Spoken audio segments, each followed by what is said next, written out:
हम वीर रस के महान कवि भूषण की जो कविता है उसका अर्थ पढ़ रहे हैं। अगला पद देखिए। साजी चतुरंग सेन अंग में उमंग धारी, सरजा शिवाजी जंग जीतन चलत हैं। भूषण भनत नाद विहद नगारन के, नदी नद मद गैवरन के रलत हैं। ऐल फैल खैल भैल खलक में गैल गैल, गजन की ठेल पेल सैल उलसत हैं। तारा सो तरनी धूरी धारा में लागत जिमी, थारा पर पारा पारावारियों हलत है। यहाँ पर शिवाजी की सेना द्वारा जब युद्ध के लिए प्रस्थान किया जा रहा है तो उसका वीर रस से पूर्ण बहुत ही सुंदर चित्र महाकवि भूषण ने खींचा है कि किस प्रकार जब शिवाजी अपनी सेना के साथ रणभूमि की ओर प्रस्थान करते हैं तो जो दृश्य होता है, संसार में उसका जो प्रभाव हुआ उसका सुंदर चित्रांकन कवि ने यहाँ किया है। अर्थ देखिए। साजी चतुरंग सेन अंग में उमंग धारी, सरजा शिवाजी जंग जीतन चलत है। सरजा शिवाजी, सरजा ये सरजा का तात्पर्य यहाँ सिंह का है और ये सरजा जो है वह शिवाजी की उपाधि है। तो सिंह सदृश जो सरजा शिवाजी हैं वे जंग जीतन चलत हैं। जंग जीतने के लिए, युद्ध को जीतने के लिए जब रवाना होते हैं, कैसे होते हैं? साजी चतुरंग सेन, अपनी चतुरंगिणी सेना को सजाकर। जैसा पहले भी मैंने बताया है प्रसंगवश कि जब युद्ध किए जाते थे प्राचीन काल में तो 4 तरह की सेनाएं रहा करती थी। वे 4 तरह की सेनाएं पैदल, रथ, हाथी और घोड़े, ये 4 तरह की चतुरंगिणी सेना कहलाती है। तो चतुरंगिणी सेना को सजाकर और स्वयं के व पूरी सेना के मन में अंग प्रत्यंग में उमंगधारी वीरोचित उत्साह को धारण करके और वे जो शिवाजी हैं वे जंग को जीतने के लिए युद्ध भूमि की ओर प्रस्थान करते हैं। भूषण भनत, भनत का अर्थ है कहना। भूषण कवि कहते हैं कि नाद विहद नगारन के, हद कहते हैं सीमा को और विहद का अर्थ है असीम, सीमा रहित। जब वे चलते हैं तो नाद यानी आवाज, नगाड़ों की अत्यधिक असीम आवाज होती है जिसकी कोई सीमा नहीं है। इतनी तेज युद्ध के नगाड़े बजते हैं कि उसकी जो विहद, हद रहित जो आवाज है, असीम आवाज है, वह यह उसको सुनकर यह ज्ञात हो जाता है कि शिवाजी ने युद्ध भूमि के लिए प्रस्थान कर लिया है।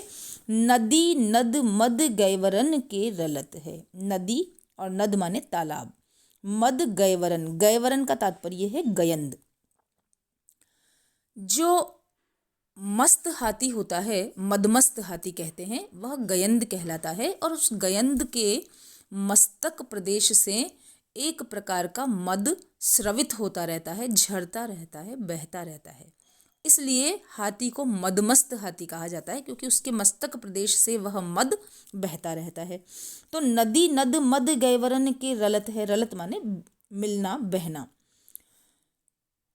इतना मद उन हाथियों के मस्तक प्रदेश से निकलता है कि वह जाकर नदियों में और तालाब में मिल जाता है। इसका अर्थ हम अतिशयोक्तिपूर्ण भी मान सकते हैं कि हाथी के मस्तक प्रदेश से इतना मद बहता है कि उस मद के ही नदी नाले बह जाते हैं, बन जाते हैं। अर्थात ऐसा लगता है, वह मद जब बहता है तो ऐसा लगता है कि कोई नदी या नाला बह रहा है। ऐल फैल खैल भैल खलक में गैल गैल। ऐल फैल, ऐल का तात्पर्य है समूह, फैल फैल गई, जो सेना का समूह है वह चारों ओर फैल गया है। खैल भैल खलक, खलक माने संसार। और जब चारों ओर शिवाजी की सेना या सैन्य दल जो है वह फैल जाता है तो संपूर्ण संसार में खैल भैल, खलबली सी मच गई, गैल गैल।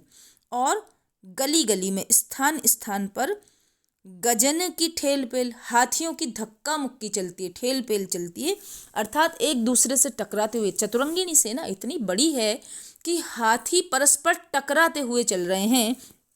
तो जो गजन की ठेल पेल, हाथियों की जो धक्का मुक्की है, सेल उलसत है। उलसत का अर्थ है, ये उसलत शब्द है, उसलत का अर्थ है उखड़ना या स्थान भ्रष्ट होना।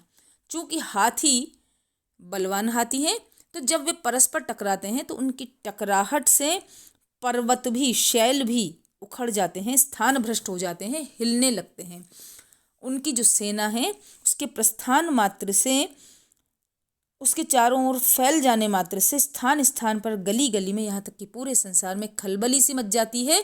और यह खलबली केवल जीवंत प्राणियों में ही नहीं मचती, बल्कि जो अचल हैं, जो चलायमान नहीं हैं, जो स्थिर हैं, जो पर्वत हैं, वे भी हाथियों की धक्का मुक्की से उछलने लगते हैं, हिलने लगते हैं, स्थान भ्रष्ट होने लगते हैं।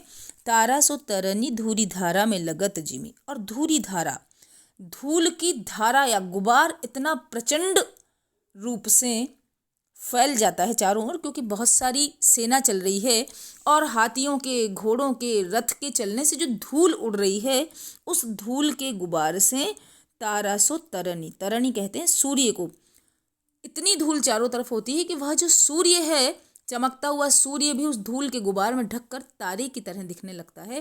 अर्थात सूर्य का तेज भी उस गुबार में ढक सा जाता है। जिमी यहाँ उपमा अलंकार है। थारा पर पारा, थारी पर पारा, पारावारियों हालत है।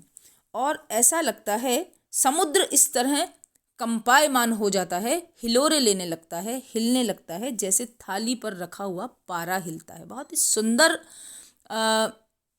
संयोजन कवि ने किया है यहाँ पर कि थाली पर जैसे पारा हिलता है। यदि हम पारा, आप जानते हैं छोटे छोटे पारे के कण होते हैं, और यदि वह बिखर जाए या उसे थाली में रख दिया जाए तो जिस प्रकार वह हिलता रहता है इधर से उधर, उसको एक जगह स्थिर करना मुश्किल होता है। ठीक उसी प्रकार थाली में रखे हुए पारे की तरह पारावार अर्थात समुद्र उन चतुरंगिनी सेना के चलने से कंपायमान होता है, हिलोरे लेता है। तो यहाँ मनहरण कवित्व है और कवि ने वीर रस की सुंदर अभिव्यक्ति करते हुए बहुत ही उपमानों से, सुंदर उपमानों से अपने भाव को व्यक्त किया है।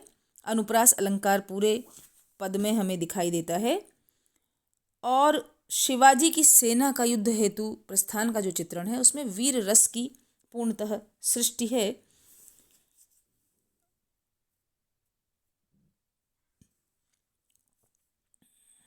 पद मैत्री अलंकार है। तारा सो तरनी और धूरी धारा में लगत जिमी, यहाँ पर उपमा अलंकार है।